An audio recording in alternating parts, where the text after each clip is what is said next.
Akavura kari kaguye kari guhita neza abantu batangiye gusubira mu muhanda. Umukobwa yaturukaga hirya yitwikiriye umutaka kuko hari hakiri utujojo duke duke kandi umuntu yashoboraga gutumaramo umwanya gatoha. Ubwo yakomezaga kuza yagiye kubona abona umusore wari uhagaze hejuru y'umukingo areba hepfo wagira ngo ari kurebana n'umuntu ahanduka akagwa hasi.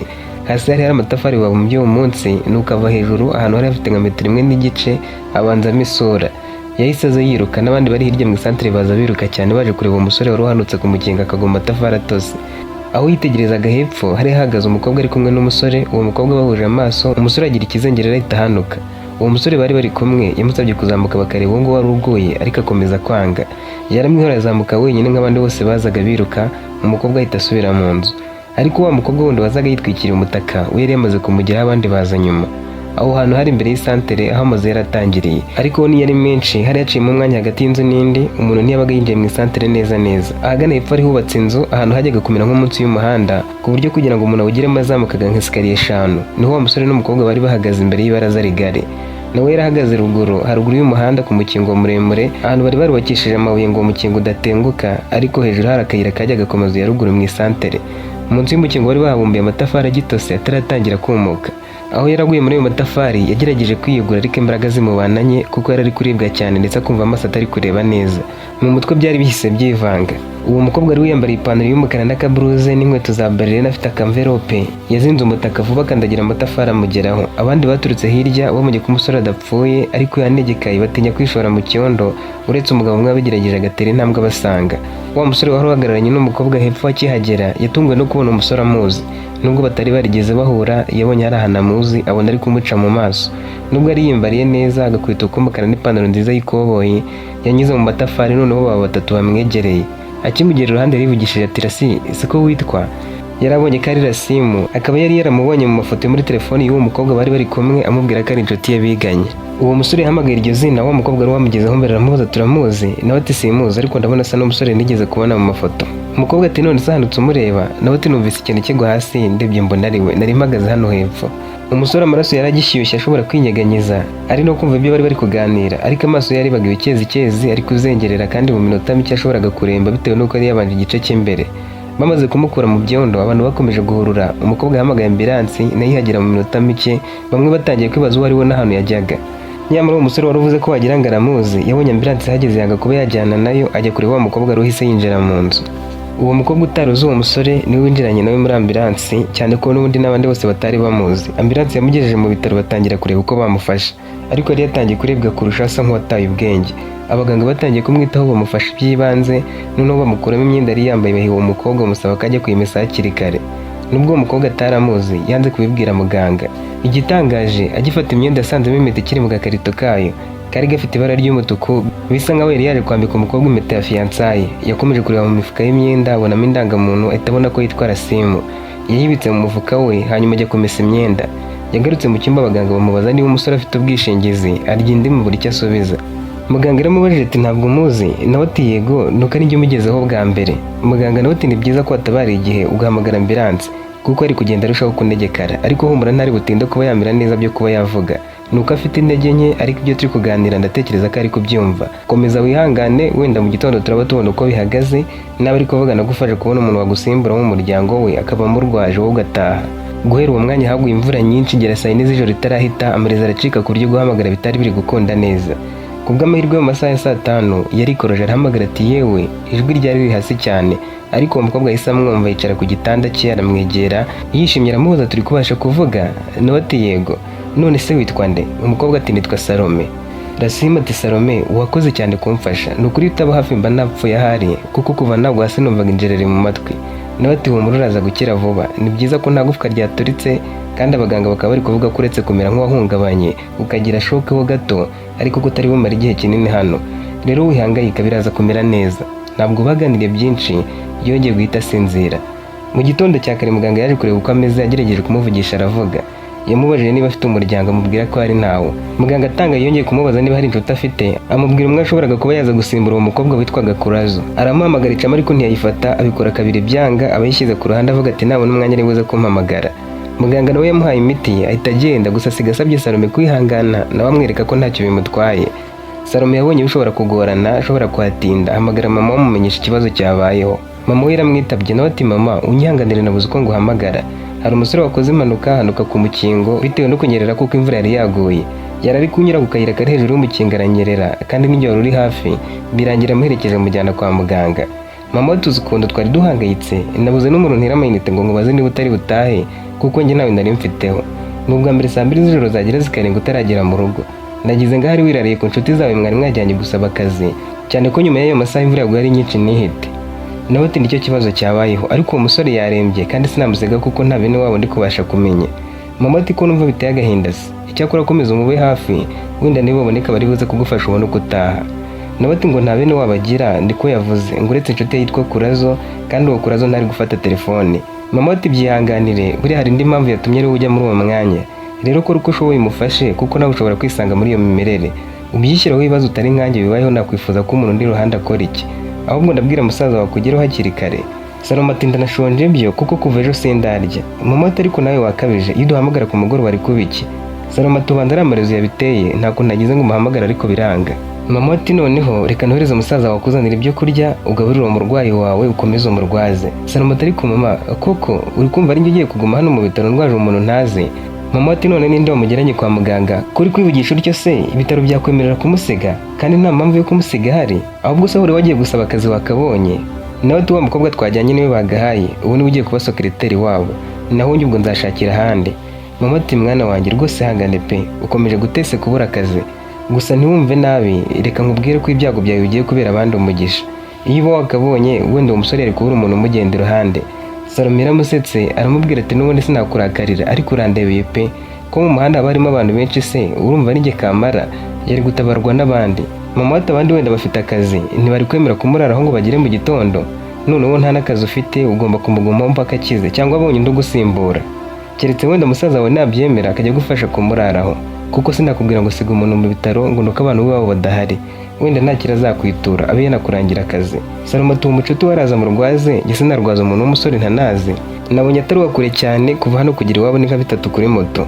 Mama ati ibitaro biri hafi ya hano mu rugo, isaha imwe ni nyinshi ku maguru, nubwo utamurwaza ntiwabura kujya umugemurira mu gihe arwariye muri ibyo bitaro, cyane ko nta wundi muntu ahazi, ubwo nyine mwabaye inshuti kabaye. Akimara kuvugana na mama we, Kurazo yahamagaye nimero ya Rasimu. Yahamagaye avuga ati sori mwana wamamagaye ni kuri poseze akazi nakazindukiyemo cyane sinakumvise. Salome yahise avuga, Kurazo nawe agenda gake kuko ari yumvise ari umukobwa, aramubaza ati bimeze bite, urinde, Rasimu ari he? Ni wowe wampamagaye ukoresheje nimero ye? Nawe ati nitwa Salome, iwacu ni hano hafi y'ibitaro. Yanamubwiye izina rye, arakomeza ati ejo ahagana saa 9 z'umugoroba uyu musore Rasimu yanyereye ku mukingo ngo mu matafari, ubu ari hano mu bitaro ararembye, nijye wamurayeho. Muganga yamubajije niba nta muntu wo mu muryango we afite ngo aza kuba nsimbuye nkajya mu rugo, avuga ko nta muryango afite uretse inshuti ye yitwa Kurazo, niko kuguhamagara rero. Kurazo yaramubwiye ati wakoze cyane kuhaba, nibyo koko Rasimu avuga ko nta muryango agira, aba wenyine, gusa ndakora uko nshoboye magire hakiri kare, saa 5 ntiziri burenge, ibindi wenda turaza kubiganiraho, ubu reka ndebe uko nahagera mbere na mbere. Salome ati nta kibazo uri buze kumbwira. Bakimara kuvugana mu isaha imwe n'igice musaza we yazanye ibyo kurya, ari gukora Rasimu yari ameze, nawe baza Salome uko byagenze, amubwira ko yamubonye hanuka ku mukingo nuko bageze mu bitaro. Umusaza nawe ati ntiwakongera kurara hano, ndaza kuharara ujye mu rugo uzajya uhazindukira. Nawe ati humura, umusore ugiye kuza kumureba w'inshuti ye niwe turabipanga neza, wowe na mama muri kubivuga nk'aho ari njye uzamurwaza kugeza akize kandi tutaziranye. Umusaza we yaratashye saa 5 n'igice, Kurazo arahagera koko azazanye ibyo kurya n'imbuto zitandukanye. Yabaje kumuhobera amushimira kubwo kuhaba, agiye gusuhuza Rasimu amubwira ko kuva mu gitondo agisinziriye. Babaye baganira bicaye hirya gato, Kurazo abanza kumubaza neza uko byagenze, amaze kumusobanurira anamubwira byinshi kuri Rasimu. Kurazo yaratangiye ati mama wa Rasimu yamubyaye atabana n'umugabo, kumwe umukobwa acikwa akisanga yasamye, uwamuteye inda nawe akamwihakana akanamujya kure, ku buryo no kuregera ubuyobozi bitagira icyo bitanga. Amari kubyara iwabo baramurambiwe, bamwubakira akazi ko kubanamo n'umwana we akimenyera byose, nuko yabayeho nawe ntiyashaka undi mugabo. Ariko ku myaka 18 ya Rasimu akirangiza kwiga amashuri yisumbuye, mama we yarapfuye, ariko apfa mu gihe yari afite buruse yo kwiga muri kaminuza. Aho gushaka umuryango wo kubamo, yagumye mu nzu ya nyina kugera aho agiriye kwiga. Asoje kwiga kaminuza, yaraje akajya aterura hirya no hino two kwigisha, ariko bitari akazi gahoraho, akabona udufaranga two kumutunga, akabona n'utwo kuguramo utwenda. Nawe urabyumva, no kugira ngo abarwaza arebe ko yazabona akazi atabanje kwandavura. Hari aho yagiye kwigisha rero, hamara amezi 3 n'igice, muri ayo mezi birangira abonye umukobwa wo gukundana nawe witwa Padrina. Uwo mukobwa asigaye yigisha mu bigo byigenga, akazi ka leta yarakaretse, kandi ejo yaje ari waje kureba. Salome ati nibyo koko niwe yaraje kureba, biragaragara ko yaraje kureba umukobwa kuko nabonye impeta mu ikote rye. Kuraza dutumye mbivuga kandi bitari ngombwa. Salome ati gute se? Nawe ateretse imerutse kumubwira ko ashaka ko babana byihutirwa, abivuga ku munwa. Umukobwa arabyangagira ngo wenda nuko abimubwira adafite impeta. Ku munsi ukurikira twajyanye kuyigura, tugura iyo wabonye itarenze ariko itanaciriritse cyane. Arambwira ngo azagenda yimwambika ari babiri, nabyemera bahite bategura uko babana bidatinze. Gusa namubwije ukuri, ndamubwira ntiwasanga yaranze kukwemerera ko mubana kuko wenda afite undi, cyangwa se akababona mutabana atari uko wabimusabye utabanje kumwereka impeta. Hari igihe umukobwa yagutesha umwanya mukajya mwivuganira kuko umumara irungu gusa kandi abibona ko umukunda by'ukuri, ariko yareba uko ubayeho, ibyo yifuza n'inzozi ze, akabona utamufasha kuzigeraho kandi ukennye, bigatuma gutendeka ku bandi bafite amafaranga. Hahandi usanga yivugisha tuwafata urukundo kandi akankunda akaruhura yifite amafaranga, mbese akabona icyo yaburiye hirya akibonera kuri wowe, akumva mutabana ariko akumva atanakureka. Byagera rero kuri rwa rwego rwo kubana, gufata umwanzuro bikamunanira. Sinshidikanya ko niba byaratewe niyo mpamvu nabwo numwereka impeta atazakwanga kandi uzababara kurushaho. Nuko namubwiye. Salome yaratangaye ntiyagira icyo avuga. Kuraza aravuga ati nanjye nsigaye nihugiraho ngakabya. Sinamuhamagaye ngo umubaze uko byagenze, ubu mba nabimenye kare nturare hano. Salome ati nta kibazo, kuba wahageze birahagije. Nawe ati ahubwo ndibaza yaba yayimwambitse akayanga bikaba aribyo byamuzengereje akagwa cyangwa byatewe n'ikindi. Ndabizera Simu ntarwaye indwara zatuma agwa hasi bitunguranye. Salome yabitekerejeho aramubuza ati none se Simu yiteguye bingana iki ku buryo abashaka kubyihutisha bigezaho. Nawe ati ntabyo kwitegura birenze, arakennye mu bigaragara, umurebye wabona ko ubwo bushobozi bwo gutunga umugore atabufite, ariko hari indi mpamvu iri gutuma ashaka ko basezerana byihutirwa nibura bitarenze uko kwezi. Salome ati wayimbwiye se? Nawe ati nabandi kwinjira mu buzima bwe cyane, nibura ibyo nkubwiye birahagije byatuma ugira icyo umumenyaho. Salome ati ahubwo hari umusore waje avuga ko yamubonye mu mafoto ya telefoni y'umukunzi we, iyo mbimenya mba nasigaranye nimero ye nkamusaba kubwira uwo mukunzi we akagemurira umusore biganye. Yabivuze amwenyura, nuko ikiganiro kirakomeza. Nubwo Kuraza yari yanze guhita abwira Salome impamvu yashakaga ko umukunzi we amwemerera ko babana vuba, yumvaga umutima uri kumushishikariza kubimubwira ariko akarwana nawo kuko yumvaga ko aba ari ukurengera. Ubu Kuraza yari afite mukuru we mu mahanga, yaramaze imyaka 7 ataragaruka mu gihugu kandi ari gushira indi myaka irenga 3 atemerewe no kuba yagaruka kubera ko amasezerano yari yasinye n'ikigo yakoreraga atabimwemereraga nibura imyaka 10 itarashira. Uwo mukuru yakoraga mu kigo gikomeye cyane gicuruza kandi kikanatunganya ibikomoka kuri peteroli. Icyo kigo cyakoreraga muri icyo gihugu cyagiraga impungenge zo kuba cyahakaza umuntu utarashaka, yaba umukobwa cyangwa umuhungu. Ku muntu utarashinga umuryango byabaga bigoranye cyane rwose ko yahabwa akazi muri icyo kigo ngo abe umukozi wizewe, kandi impamvu nyinshi zarumvikanaga. Cyari mu bigo bifite ibikorwa biremereye kandi bikorerwa mu duce twitaruye, bikaba byarasabwaga kugira abakozi bafite umutima ukomeye, bafite icyerekezo gihamye kidahindagurika kandi bashobora kwihanganira ubuzima bwihariye butandukanye n'ubwo bari basanzwe babayemo. Mu byo umukozi wabo yabaga asabwa mu gihe asaba akazi habaga harimo kuba afite umuryango we bwite, atari uwavukamo ahubwo ari uwo yishingiye, mbese ari umugabo wubatse cyangwa ari umugore. Iyo basangaga nta rugo rufatika afite, bagiraga impungenge ko ashobora guhura n'ibibazo bitandukanye by'ubuzima bwo mu mutwe biterwa no kwigunga. Uwo muntu bamubonaga nk'uzagira akagira imyitwarire mibi iterwa no kuba afite ubuzima butari ku murongo, bujagaraye, cyane ko usanga abantu batarashaka bakenera byinshi, bagakenera no kumarana igihe nabo badahuje igitsina, bababura bikabatera gukora ibindi bikorwa byo kwirwanaho mu gihe bari mu bihugu bya kure aho nta muntu waba ari bakamenyeranye nawe. Muri icyo kigo abakozi benshi bari barakozemo bagiye birukanwa, abandi habura gato kubera kwisanga bafite ihungabana, bikarangira babereye umutwaro icyo kigo kuko byatumaga umusaruro wabo ugabanuka ndetse bakanateza ibibazo ku bandi bakozi. Ni ibisanzwe iyo umuntu avuye mu gihugu cye akajya gushakira akazi mu kindi gihugu, akenshi bataramenyera ururimi rwaho, umuco, imyitwarire y'aho agiye, yaba n'ikirere ubwacyo, imibereho yaho n'amarangamutima yatarahuza n'abahasanze. Iyo akigera akenshi yibwira ko icyo ashaka ari amafaranga cyangwa amahirwe y'akazi, ariko ntamenye ko ikintu cy'ingenzi agomba kwitega ari ubuzima bwo kwigunga no kuba kure y'abantu bamuhaga umutuzo mu buzima bwa buri munsi. Abajyaga gukora muri icyo kigo bafite umuryango byabaga ari byiza kuko babahaga inzu yo kubamo mu minsi ya mbere, bakabamenyera ibyo bakenera byose, baba bafite abana bakabafasha kugera ku mashuri, ndetse umugore nawe bakamushakira akazi koroheje ko kubakora. Nubwo ku kazi bashoboraga kwirirwa batavuga cyangwa se batarabona umuntu biyumvamo bajya baganira, mu rugo byabaga byumvikana ko bari buze kuhahurira n'abagize imiryango yabo bakaganira, bagahumurizanya, ubuzima bugakomeza. Byari kuba bigoranye ku muntu utarashatse kuko mu gutaha byari kujya yisanga mu rugo akisangiza, cyane ko guhita abona umuntu babana byabaga bigoranye. Icyo kigo cyavugaga ko abantu batarashaka kandi bibana mu mahanga nk'aho ngaho barasize inshuti n'imiryango mu gihugu cyabo, ko iyo bashatse kuganira birambuye kuri telefoni batabasha kubona uwo bahamagara, baba barwaye ntibagire n'umwe ubafasha, bashaka gutembera bakabura umuntu w'inshuti bajyana, bakaba bisa nkaho nta muntu wahafu batekerezaho, bigatuma bagira ukwigunga. Byari byarabaye mu myaka ya mbere ko abantu nk'abo bagiraga kwigunga bikaza no kuvamo agahinda gakabije, bikageraho batangira gukora amakosa batari barigeze no gutekerezaho mbere. Ni niyo mpamvu icyo kigo kimwe n'ibindi byinshi byakoranaga byari byarafashe ingamba hakiri kare, bigashyiraho ihame risaba abakozi bashaka guhabwa akazi kuba bafite umuryango kandi nanone bakiri bato mu myaka. Icyo kigo nanone cyasabaga umuntu kuba ashobora kumara imyaka 10 n'ahandi hantu agiye atavuye mu kazi, akabanza gusinya amasezerano akatazasubira iwabo uko byagenda kose. Ku muntu ufite umuryango byabaga byumvikana, ariko ibyo bintu biba bigoye ku muntu w'umusore. Umukozi wabo yahembwaga amafaranga menshi cyane akabaho neza bishoboka. Buri mwaka icyo kigo cyasabaga umukozi wacyo kuba yashaka undi muntu aharangira akazi, kikamufasha kubona ibyangombwa byo kuva mu gihugu cye no kwinjira. Aho naho kandi byabaga bigoranye ko umuntu utarashaka ahita abona ibyangombwa byo kujya hanze, bizwi ko azamara imyaka irenga 10. Mukuru wa Kurazo yabimuganirijeho amubwira ko agomba gushaka umugore nawe kumurangira akazi, amusaba kuza gukora. Kurazo agenda amuhakanira buri mwaka, amubwira ati nta mukobwa mfite nahita ngira umugore ngo mbe naza gukora aho ngaho. Ikindi wacu bafite agahinda ko bashobora kuzapfa batongeye kukubona. Rero njye ntibyakunda nzaguma hafi yabo, ariko nibikunda nzabitekerezaho neza nzakubwira. Umwanya wanjye uwubitse, kuko aho kwandavurira inaha naza aho ngaho. Hari hashize imyaka 4 bimubwira akabyanga. Rimwe na rimwe yumvaga azajyayo, ubundi akumva adashaka kujya mu mahanga, bigatuma atanabaza Rasimu ngo yumve ko yakwigirayo. Rimwe rero yabimuganirijeho, Rasimu aramubwira ati mfite umukunzi, umukobwa unkunda atitaye ku bukene bwanjye, akankunda kandi ari umuryango wifashije. Bimubwiye ntabwo yakwanga. Namusaba ko tubana tukajya gukora ku kazi, tukajya kwibera mu mahanga, cyane ko icyo gihugu mba numva gishegera. Kurazo ati none se ushaka kumusaba ko mubana ubanje kumubwira impamvu, cyangwa nabyemera ko mwajya gusezerana nibwo uzamubwira impamvu wifuza ko mubyihutisha? Babiganiriyeho bafata umwanzuro ko Rasimu agomba kubanza kumusaba ko babana, atamubwiye impamvu, yabyemera kumusobanurira iby'ako kazi, cyane ko umukozi wahazaga afite umugore nawe bamushakiraga icyo gukora kugira ngo ajye ahurira n'umugabo we mu rugo bavuye mu kazi, cyangwa se bakabaha ibyo gukorera bimwe bakabikorera mu nzu babamo. Rasimu wibwiraga ko Padiri nazahita yemera, yapanze umunsi wo guhura nawe ngo amusabe kuba yamubera umugore babane hakiri kare. Ariko mbere yo kuba bahura yongera gusobanuza Kurazo ngo yumve neza impamvu ubundi batakwemera akigira wenyine, cyane ko yavugaga ati maze imyaka myinshi nibana nta muryango ngira, ngiyeho n'ubundi ntacyo naba nangije.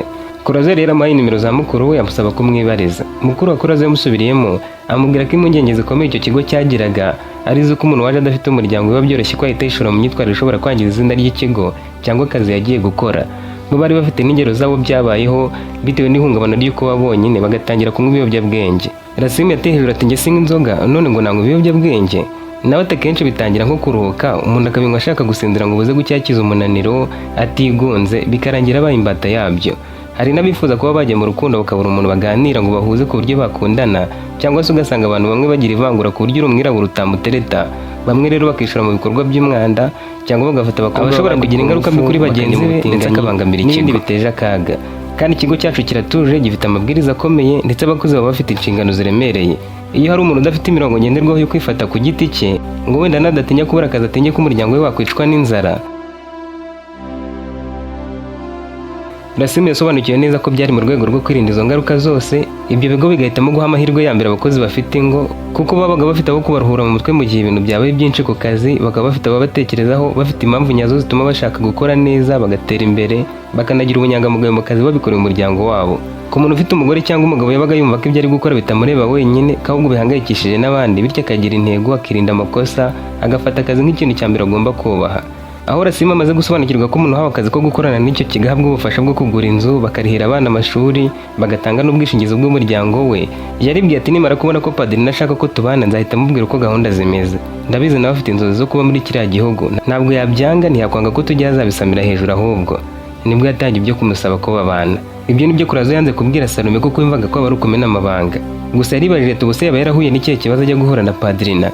Kurazo yabwiye Salome ati reka mpamagare nimero y'umukunzi wa Rasimu numve ko icamo, umubwire azajye murira umukunzi we, mubaze niba yamenye ko umukunzi wari hano mu bitaro kuko harimo iminota nka 30 gusa uvuye iwabo ku maguru. Yahamagaye iyo nimero ariko yitabwa n'umuhungu. Uwo musore kimufatira amubwiye ati Padirina si uyifite. Kurazo nawe ati nta kibazo niba atari uyifite, ntabwo ubutumwa ukaza kubumumpera. Nawe ati mbwira ntarebe. Kurazo ati umutipe bakundana ari hano mu bitaro kandi ndakeka yari hano ari hafi y'iwabo mu isantere, rero wamubwira akaza kuhagira akamureba. Uwo musore ati ntaribi, reka njyewe magere se narindi kure ndaza kumubwira uko byifashe nanamurebye. Mu minota mike uwo musore yageze hanze y'ibitaro afite amatsiko yo kureba ko wari waguye ari we wari umuhamagaye, ari kuvuga ko ari umukunzi wa Padirina. Yaje yivanga mu mutwe yishyizemo ko ari undi musore atari kwemera ko ari umwe waguye hasi amureba. Niyumvishaga ukuntu Padirina yari yagiye gusura uwo munsi nk'umukunzi we, yahindukira akaba n'umukunzi wa Rasimu. Gusa yatangiye kubihuza neza n'ukuntu yamusabye ko bajya kumureba akabyanga, arushaho kubyemera ko harimo akantu hagati yabo. Akihagira abonye Kurazo na Salome bicaye hirya gato ku kindi gitanda, anabona Rasimu utari wiyorosha umutwe, ibyo yashidikanyagaho by'uko yaba ari undi birangiriraho. Yagiye kubasuhuza bamuha umwanya aricara. Rasimu yaramaze umwanya akangutse ariko abona atageze ijwi hirya aho Salome na Kurazo bari bicaye akomeza kwicecekera. Amaze kumva ko babaye batatu yagerageje guhindukira yikora ibyo yari yiyoroshe. Babonye kandi maso bagaruka hirya aho bari bicaye baza iruhande rwe bataraganira n'uwo musore. Rasimu yagerageje kuvuga, Kurazo arabyishimira cyane amara umwanya amufashe ikiganza. Hanyuma n'uwo musore wari uje ngo yirebere uwo muntu bavuga ko ari umukunzi wa Padrina abanza kumusuhuza. Bamubajije uko ameze, Rasimu nawe arebye uwo musore atarasubiza niba hari akari kujyamo, ahita amubaza ati none se si wowe Lorenzo? Lorenzo tusanzwe nzi. Nawe mu ijwi riri hasi ati ejo ndarakubonye mbona nsanzwe nkuzi nubwo nakuboneraga hepfo ahagararanye na Padrina, ariko ubu nibwo mbonye neza ko ari wowe nabonaga mu mafoto ye. Lorenzo ati none se Padrina akubwiye ko ndi iki kuri we? Ejo sinza kukwegura njye n'uyu mukobwa ukimara kugwa hasi mu matafari ntabwo wambonye. Nawe ejo nkibwa nahise n'ubwenge, narebaga ibikezi umutwe wanjye yise uzengerera ntabwo nakumenye. Naho Padrina we yambwiye kuri mucuti we biganye abantu bakeka ko uri umukunzi we. Ariko ejo nabonye ukuntu mwasomanaga ndavuga nuko biri kose nayobeye ku mukunzi w'abandi mbona ko yambeshye. Ntakubeshye natekereje byinshi bituma nzengerera nisanga hasi nyine. Umuntu yakumva ko kugwa hasi byatewe nuko wenda atarakomeye mu mutwe ariko byari bifite ishingiro. Mbere na mbere yari afite gutekereza ko bwa mbere yamusabye ko babana akabyanga akeka ko wenda ari uko nta mpeta yari yazanye, ariko nanone yabihuzaga n'ibyo Kurazo yari yaramubwiye by'uko ashobora kuba yarafite undi cyangwa se akaba atanakwemera ko babana kubera ubukene bwe. Kuri uwo munsi yavuye iwabo yambaye neza bishoboka, afite impeta ihenze mu bushobozi bwe, yitwaje n'udufaranga ngo baze kubinywera n'aba yemeye ko babana. Ariko akihagera yanyuze mu kayira ka ruguru ngo ajye kureba umuntu ucuruza ibyo kunywa ufite ahantu hisanzuye baganirira ari babiri, amutungure amusabe ko amusanga yamugura icyo kunywa akunda, noneho atere iva ari babiri arebe ko abyemera. Nabyemera amubwire gahunda yo kujya hanze ubundi bahite babana kugira ngo bikunde ko yahabwa akazi muri icyo kigo. Birangira amubonanye n'uwo musore. Yari afite impamvu.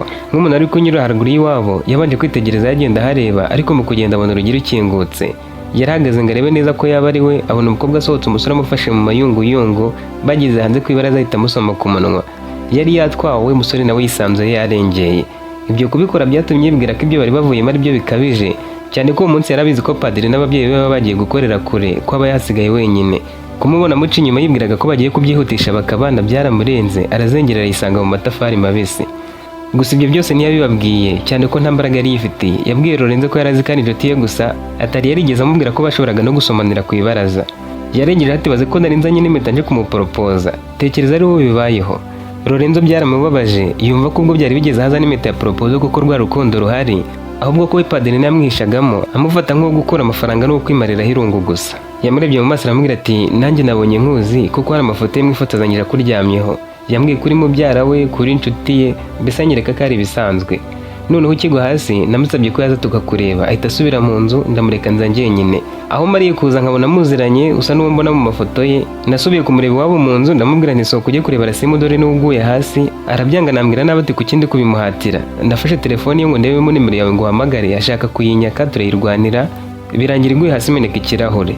Kubera ko nijoro biteye yarirakaje arayindekera ngo nyijyane. Namwe murabyumva ndi gushaka uko nashyirishaho ikindi kirahure.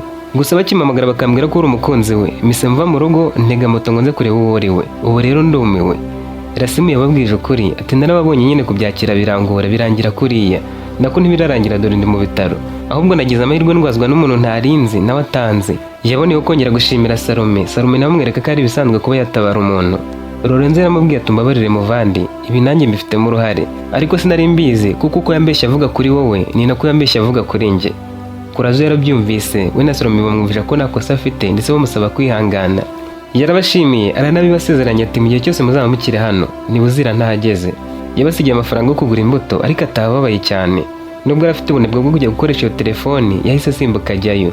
Yari yatinze kujya kuyikoresha kuko yibwiraga ati n'ubundi simukadi irimo ntabwo bayimuhamagaraho cyane, yambwiye ko ifitwe n'abantu batarenze 10.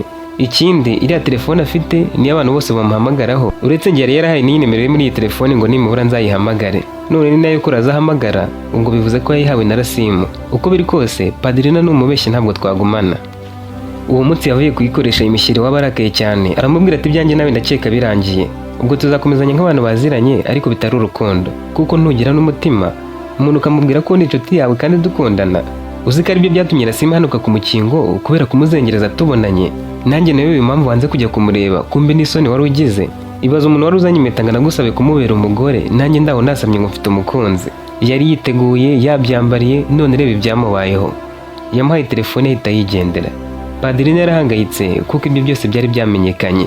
Yakinaga abo basore uko yiboneye, akundira Lorenzo ko yamuhaga amafaranga, agakundira Rasimu ko yamutegaga amatwi, ariko byageraho kubana n'umwe akumva ataragera igihe cyo gufata umwanzuro wa nyuma. Rasimu yari yaguye mu byondo byinshi hejuru y'amatafari mabisi, ku buryo yari yakomeretse ariko ntavunike amagufwa cyangwa ngo agire ubumuga bukomeye, ahubwo akagira ikibazo cy'imitsi yikanze, akababara cyane, akagira ibisebe byoroheje ku mubiri kandi agacika intege kubera umunaniro.